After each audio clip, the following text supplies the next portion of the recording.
ये जो लिंचिंग की बातें थी तो मेरे मन में हमेशा आता था कि ये कहाँ से वो राक्षस पैदा हो जाता है कि आप किसी को मार डालते हो।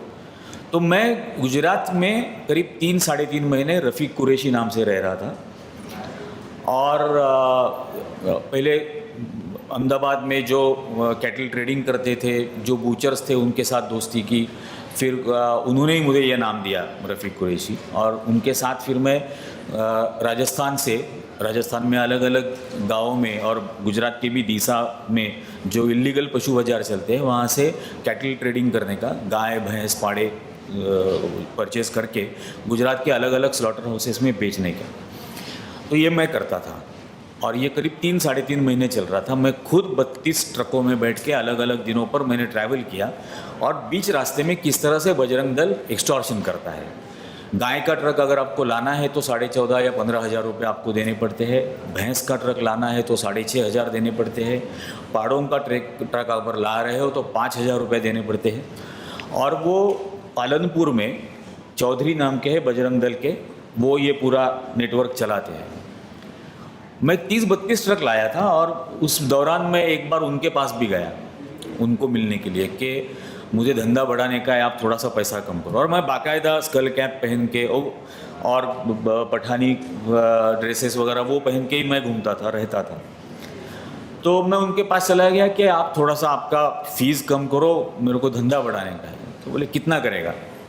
तो मैं बोला मैं रोज़ 40 ट्रक लेके आऊँगा और मुझे बम्बई तक लेके जाना है। तो उन्होंने मुझे बोला कि नहीं, मेरी जिम्मेदारी गुजरात तक ही है। आपको अगर बम्बई लेके जाना है तो बलसाड़ में बाबूभाई देसाई नाम के दूसरा एक शख्स है हमारा, उसको महाराष्ट्र बॉर्डर क्रॉस करने के लिए अलग से पैसा देना पड़ेगा, उसका रेट अलग है। मेरा बलसाड़ तक का जिम्मेदारी है, तो वो आपको करना पड़ेगा।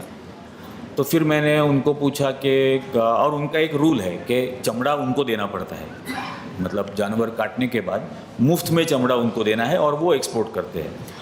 तो मैं उनको पूछा कि आपके धर्म में तो ये अलाउड नहीं है। तो उन्होंने बोला कि अभी आया है ना, तू बैठ चाय पी। तो मैं उसके सामने बैठ गया। तो उन्होंने बोला कि हाँ, हमारे धर्म में अलाउड नहीं है। तो मैं बोला फिर आप ये गाय के चमड़े का व्यापार कैसे करते हो? तो उसने बोला ऐसे दीवार पे लक्ष्मी की मूर्ति थी, तो उसने पूछा ये पता है क्या है? मैं बोला हाँ, कोई भगवान है। तो उसने कहा कि मैं इसकी पूजा करूँ या चमड़े की पूजा करूँ?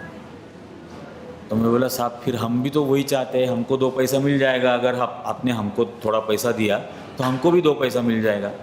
उसने कहा कि तुम्हारा पेट भरने के लिए जितना काफ़ी है उतना मिल रहा है ना, उससे ज़्यादा जो है वो हमारा है।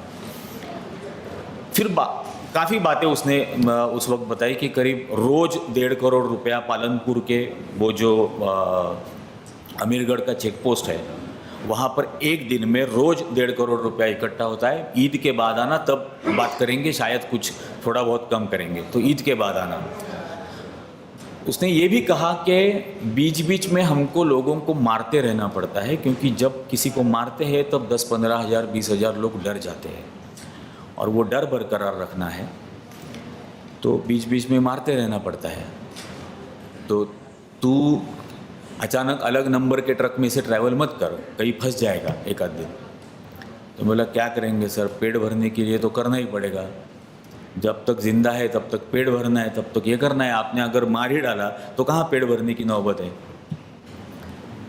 तो ये सारी बातें हुई थी और ये मोडस ऑपरेंडी है। हम सोचते हैं कि गौ रक्षा वगैरह ये धर्म की बातें वो करते हैं, लेकिन वो बिजनेस मॉडल है और उस बिजनेस मॉडल की इन्वेस्टमेंट डर है।